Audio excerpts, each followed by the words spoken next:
programs.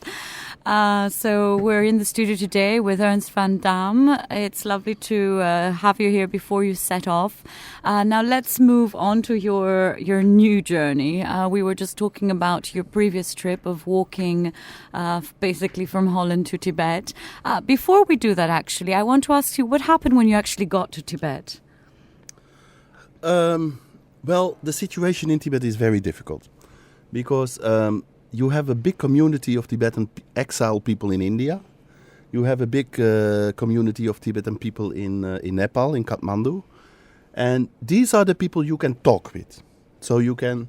And the people in China are very afraid of talking because there are cameras and Chinese military all the way. And if the Chinese see that some monks talk with tourists, then they have to report themselves to the police station. They have to explain why you were talking with the tourists. And so it's very... in Tibet itself, mainly in the main town Lhasa, there is a lot of intimidation going on. And there is a lot of fear also with the Tibetan people. They're just living their own life within their own culture, and the Chinese have everything and control everything. And that is mainly, you can see that in the main temple I was there in the main temple, Joghan Temple it's called in Lhasa. And then suddenly 300 Chinese military just come in, don't do anything, just walking around, get in and get out. That's the kind of intimidation that is going on there. And but from the people who were the exiles in India and in Nepal, I've had a lot of stories, of course. I also have the human rights reports from the Human Rights Committee from the Tibetan government in exile itself, that you still can see that the Tibetan people are tortured, intimidated, disappear, just suddenly disappear, and it's still going on. So how long did you actually stay there when you got there? Well, the Tibet walking in the Himalaya and in Tibet was not possible, and because when the Chinese find out that I was working for human rights, they didn't even let me go into the country. So I have to disguise myself as a tourist from Nepal and took an organized trip for 8 days with other tourists and come back. So I was 8 days in Tibet, and 3 days from the 8 days we were in Lhasa. And yes, it was a wonderful experience. First of all, you are on top of the world because it's and it was so good that I did not walk over there because it was not possible. If it's so high, the oxygen is so low at that height. For that, you would have needed some training. For that, I would have needed some training. Yes. Well, you can do it, but then you have to adapt, and the thing is, you can walk one day, you have to rest for 2 days to get to adapt it your body, and then you can go on. Then the whole trip for the 800 kilometers from Nepal to Lhasa would take 1.5 2 months. And overall, your trip was 1 year and 10 months. Yes. And how long do you think your next trip will take you? Have you made a sort of plan that it should take me this long, or you're just going to go with the flow? I go with the flow because the nicest thing is that the people I've met before on my foot travel, I'm going to meet again. And the thing is, they say, stay a little bit longer, come here, we have to show you this, you have to do that. So, and I was very delayed in the winter period because I was stuck for 2 months in Serbia. Because snow on the road, and then with the luggage and the bike, it's not possible to drive.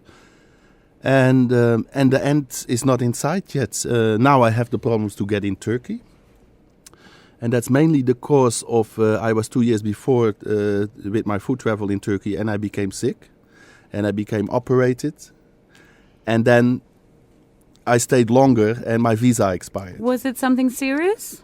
It was thrombosis, yes. Oh, yes, I'm so but sorry. Well, it's okay. Very brave of you to be engaging in so much physical activity after something like that. Yes, it was crazy. But the thing was, I was walking. The cause was I was walking in Turkey, 2,000 meters high, very cold in winter time, and I think I crossed one muscle, and because of the cold, I did not feel, and it became some blood in my veins, and it was very painful. And then in the south of Turkey, they operated me.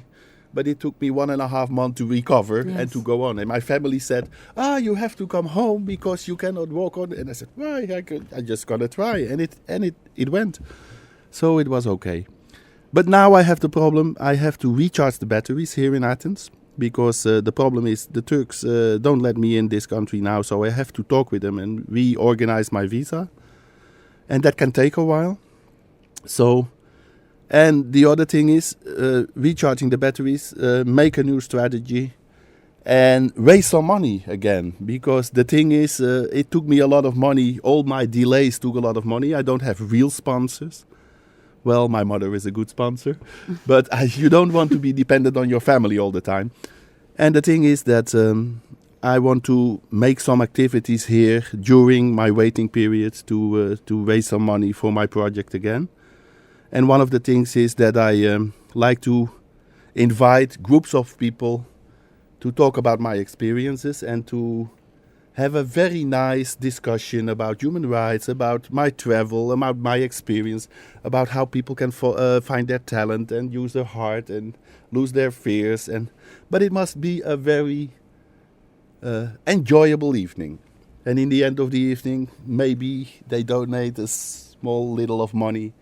And if I can do that here in Athens for maybe 2-3 times a week, then we can recharge the battery and then I can go on again. Well, it's important to get sponsorship for what Yes, you're doing. yes. Because the website addresses you gave were a little bit difficult maybe for some people, do you have an email address that you could give out that's a bit simpler for people to contact you and then you can send them links? The thing, maybe this is the most easiest thing to do. Just put my name into Google and you'll find everything. So it's Ernst, Ernst, V-A-N, Van, D-A-M-M-E, Damme. Exactly. Okay, so you're The not same as the related to Jean-Claude Van Damme? No, but the last... His name is fake. I am real. Oh, he stole your name. What a Yes. nasty man. Well, thank you so much for being here Thank you too, today. Alex. And I wish you all the best in your travels. Thank Of course, it would be nice to also do what the radio station in Holland did and to follow up on your progress. So we might be giving you some calls once in a while, if that's okay, You're and welcome. hearing your news. Thank you. Great, thank you very much. Thank you to Theodoris Evkilis, our sound engineer, and to Maria Katopodi for her music selections and her production. I wish you a very, very good day. Make the most of the weather. You know, soon it will be hot and sticky, so you might as well enjoy the sort of fake winter vibe. And change your world. And change your Yes. world. Thank you.